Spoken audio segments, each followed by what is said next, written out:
These are the mistakes that boutique owners are still making. They're driving me nuts. We have to talk about them. And I want to give you solutions on this live stream. So stay tuned. If you're watching the replay, you could scoot a little bit forward. But if we haven't met yet, I want to say hi to you. I'm Emily Benson. I am a retail consultant, retail educator, and fabulous boutique coach, host of the Boost Your Boutique podcast.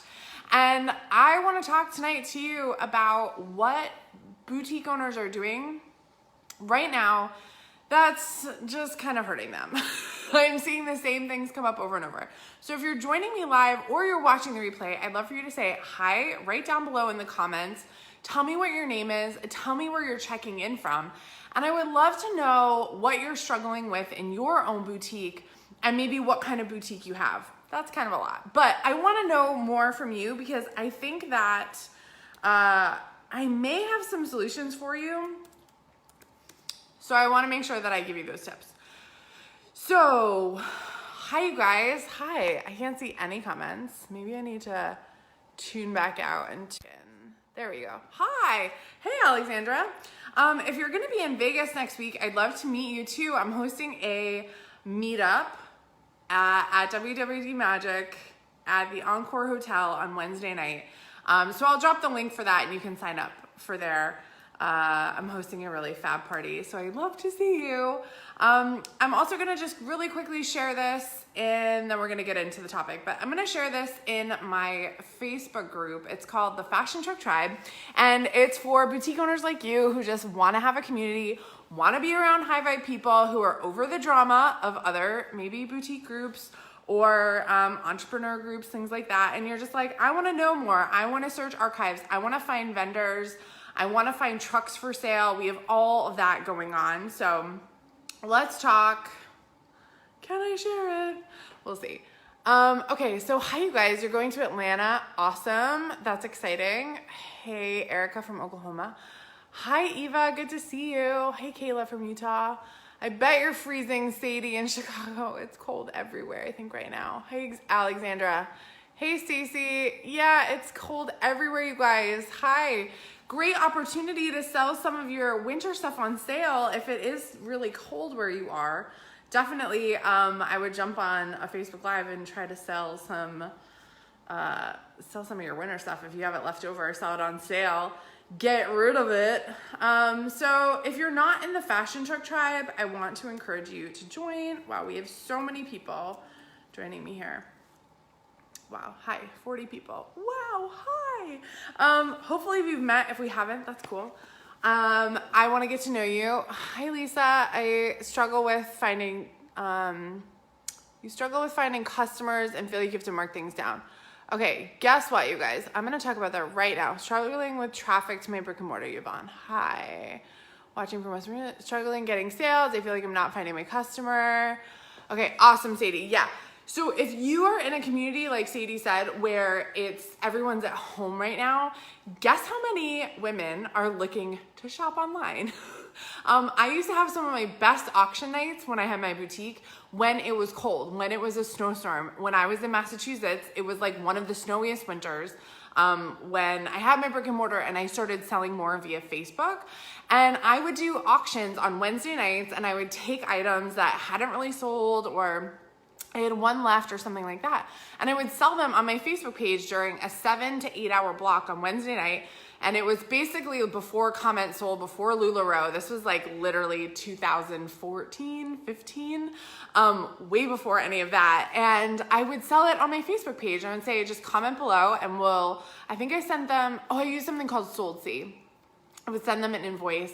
And it was always really good on days where there was a lot of snow because women are inside. They want to online shop. Trust me, okay?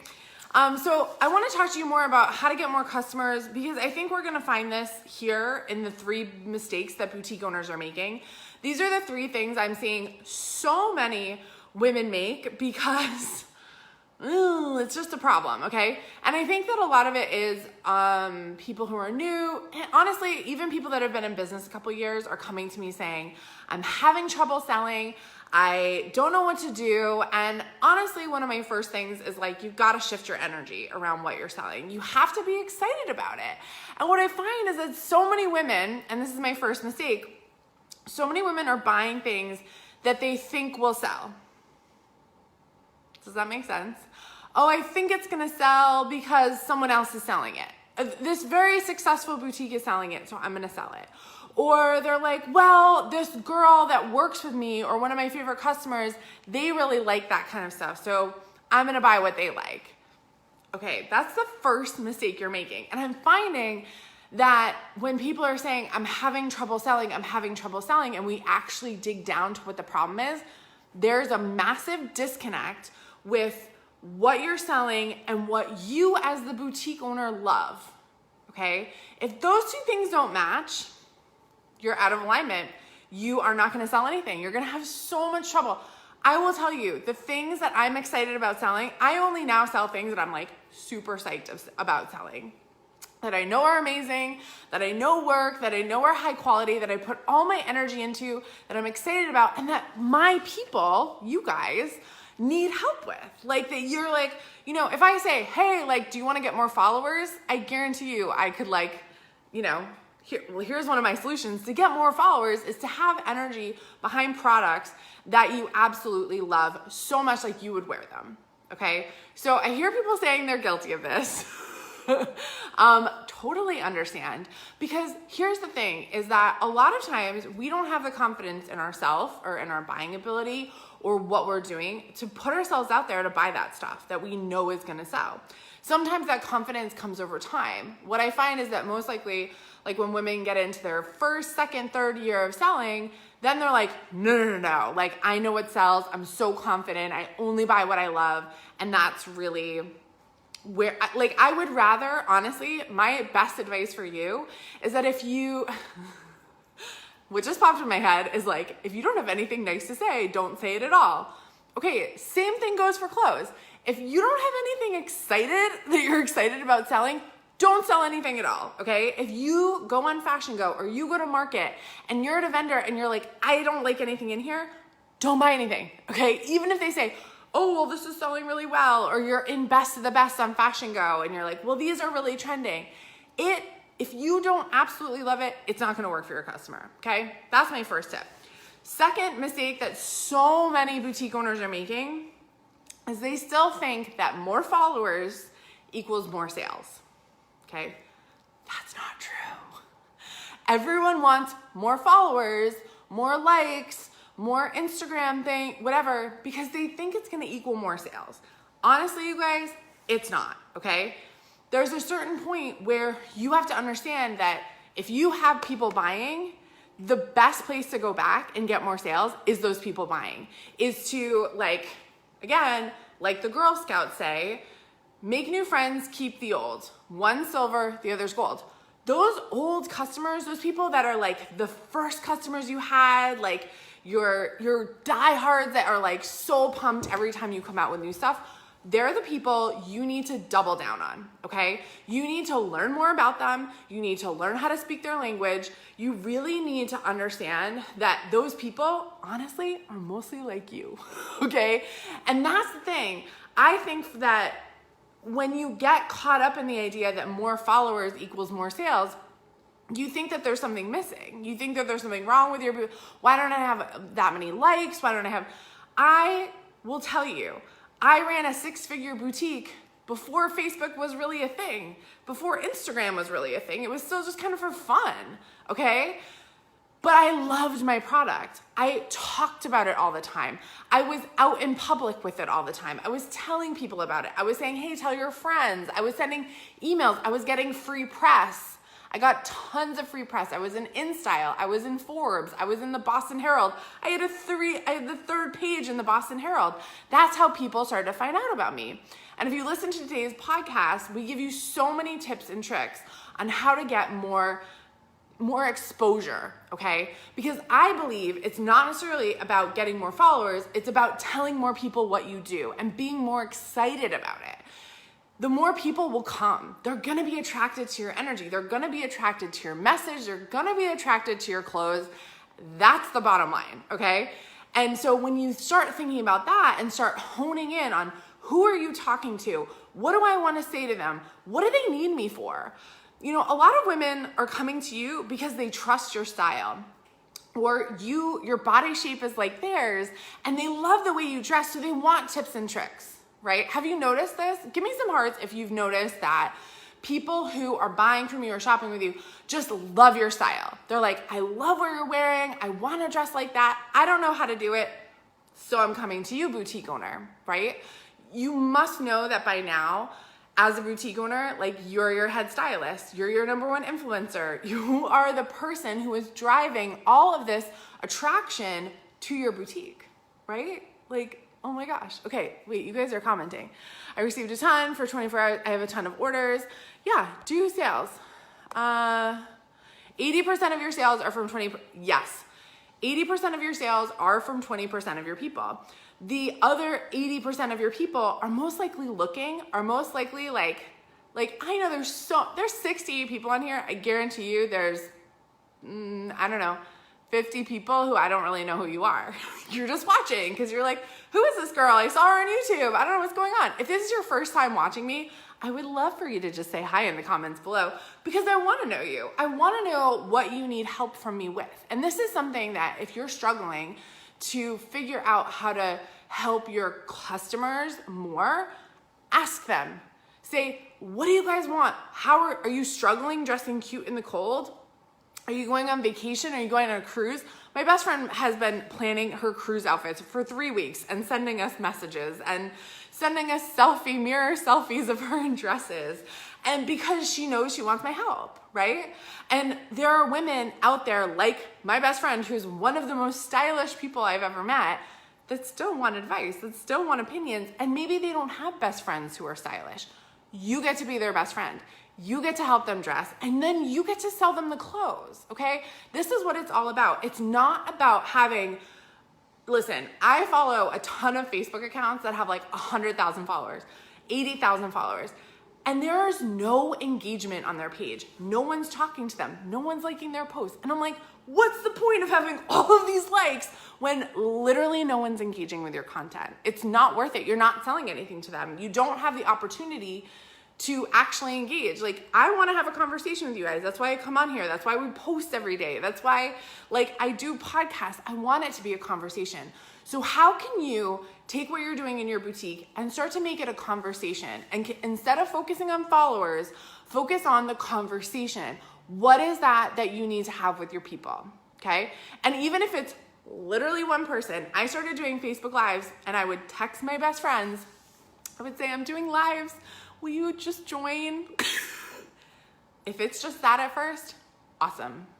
Because that turns into more people, and the more consistent you are, the more you show up, and the more you speak your language and love the clothes you're selling, it's like the magic formula for having a great boutique. Trust me, I'm watching so many people do this. What about the items that you love, that you wear, that you style like a boss, but no one buys them? Awesome question, Danielle. So the last thing, my third mistake that most boutique owners are making is that they're charging too little. You're still charging 2.5. You're still worried about charging enough. And what I'll tell you is that when a woman sees something, intrinsically, she knows what it should cost. Most women that we're dealing with are pretty savvy, right?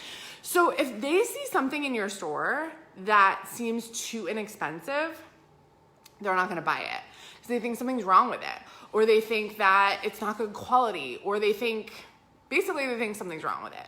So I need you guys all to check in with your prices. Your average price point should be $45 in your store. So many of you hang out in the $30 rate, like $30 to $40 range. That's where the majority of your assortment lives, and you can't live there. Like, if you live there, number one, you're definitely not charging enough.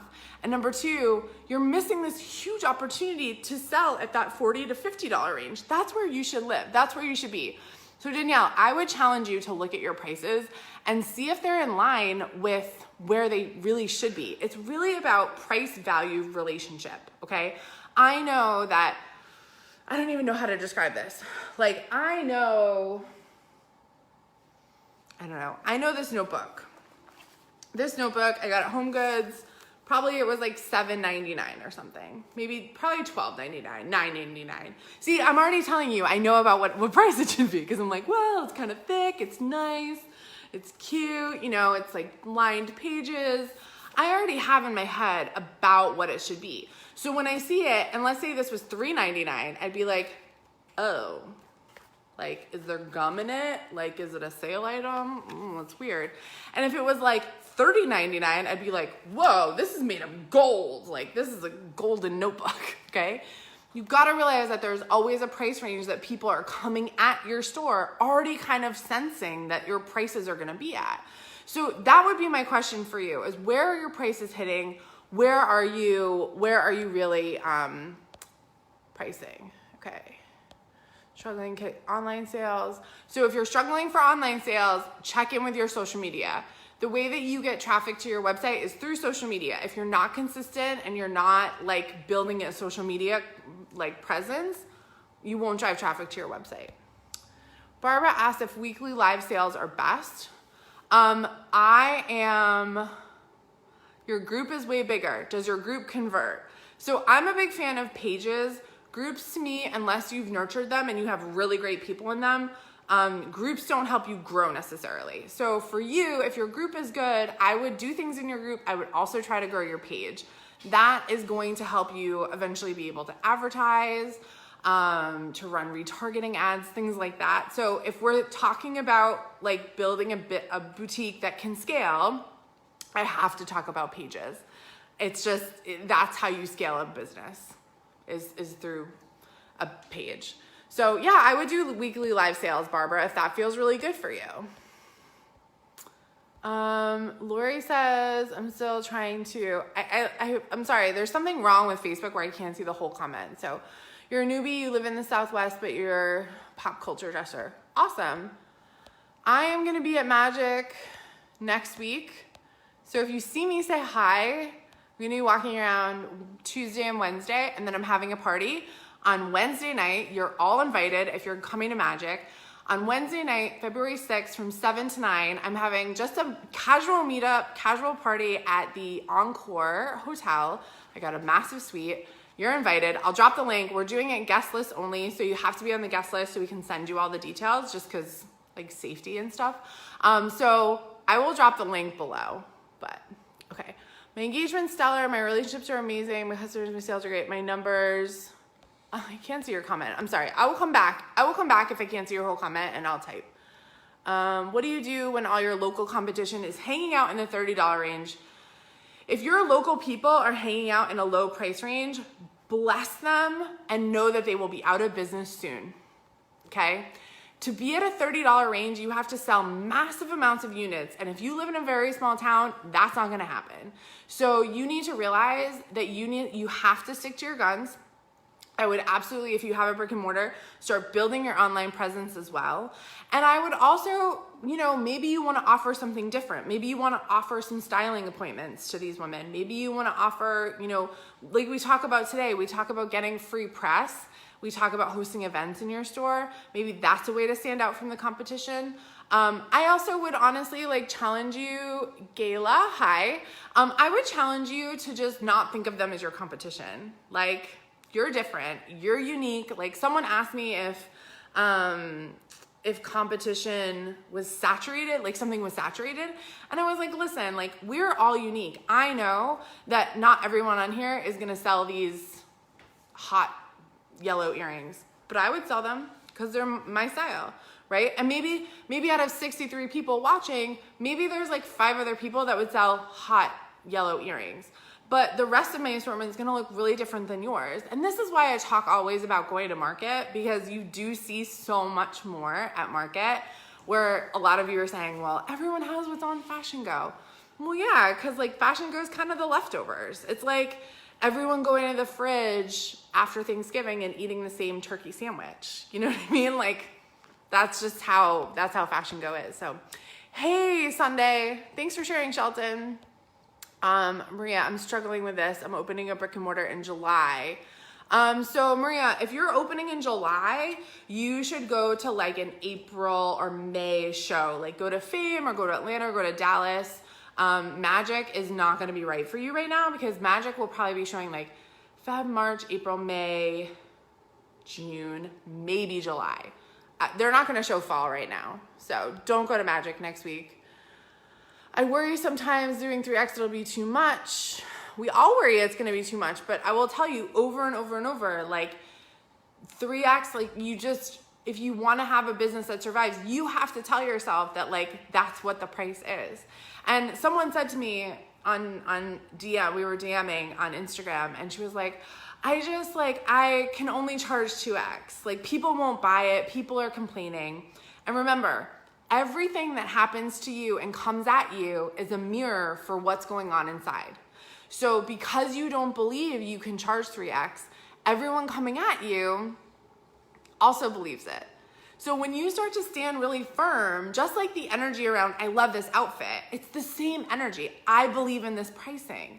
When you believe in your pricing, when you believe in the clothes, like you are an unstoppable force of boutique light and like selling. Like that's just how it goes. Like I will tell you guys, like I look back now and some of the issues that like I deal with clients and just on the podcast, things like that, I will tell you, I never thought about when I had my boutique. Like I was so numb to it because I had been selling I worked for a company where our best-selling handbag was $600.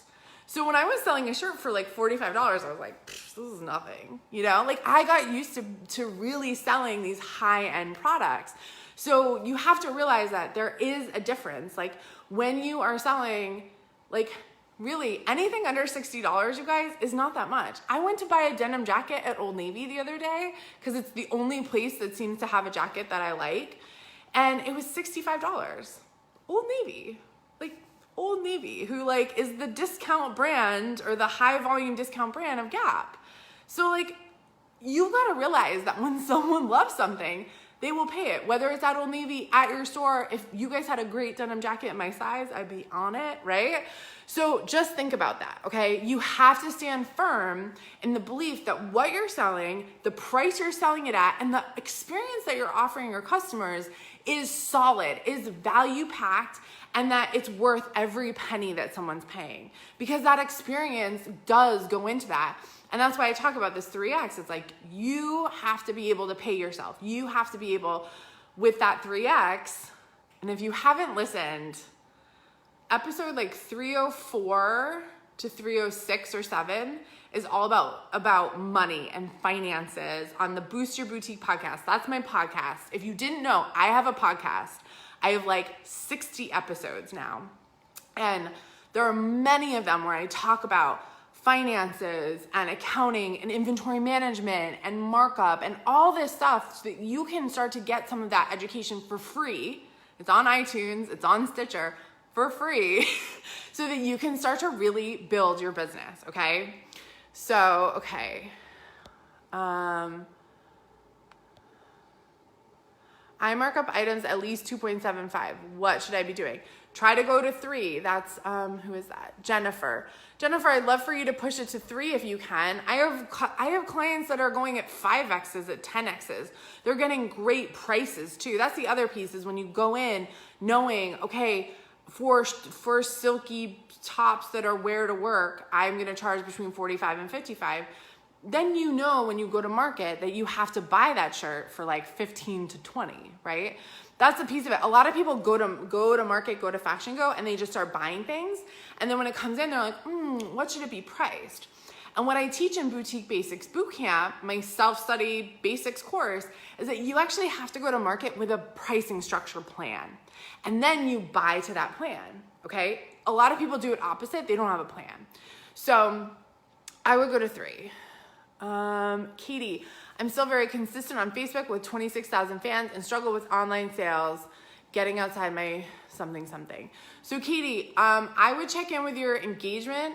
And Katie, if you're not running Facebook ads and you have 26,000 fans, Facebook ads are the best and most affordable way for you with that many fans to really be making a lot of money. So, that would be my next step. Katie, I mean, I'm not sure how much you're making per month, but it sounds like you might be ready to scale. My mindset has been on fleek. Yes, girl. Sunday. Brittany, I'll see you Sunday or Wednesday. Okay. Hi, Jessica. I miss you too. Hi, Carol. Oh my gosh, all my 6-figure boutique blueprint girls are here. Hi, guys. What do I think of buy more, save more promos? Well, if you've hung out with me for 3 years, you know I love buy more, save more. I think it's really great to mark things down, once a month, something like that. Please don't constantly be running sales, but I love a buy more, save more, Fatima. I think that's a great idea. Shelton, how do you increase your prices if you've been lingering from 39 to 52 mark? Slowly. As you bring new items in, the new items get the new price. So $39 to $42, no one's gonna blink at that. $52 to $55, no one's gonna even think about that.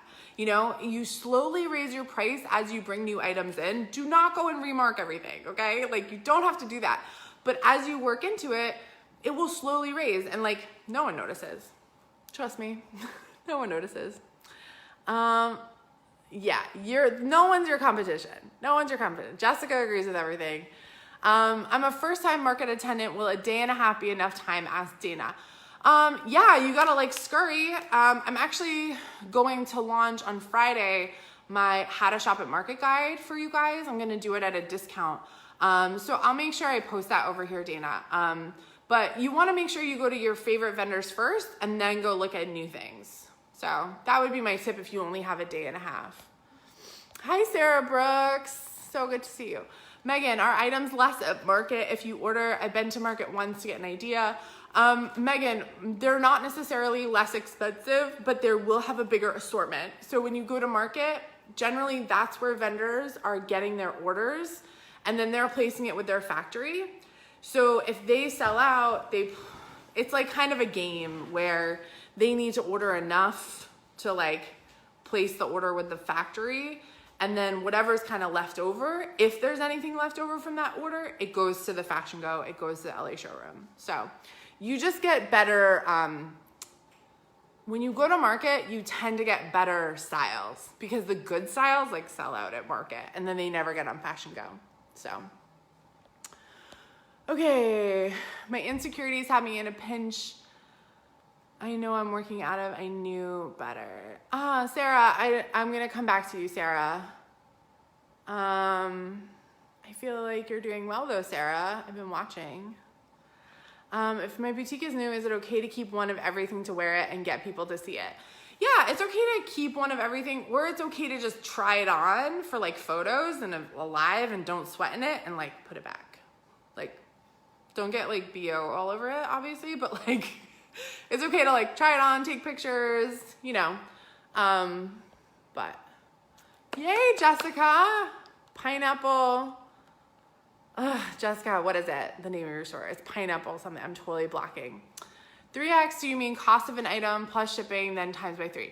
No, so 3X means you take the wholesale item, you times it by 3, and then you add the shipping. If you amortize the shipping cost to you, and then if you're doing free shipping, if you're an online store, you add that as well.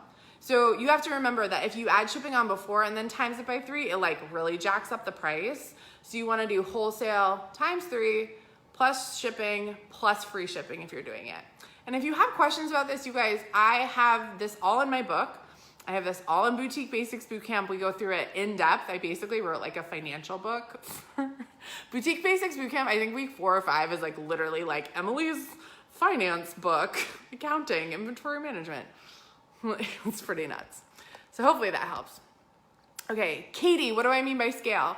I mean, Katie, if you have 26,000 people on your Facebook page, that you should be thinking about what's next. What's the vision for your company? Obviously, you have a ton of people who love what you're doing.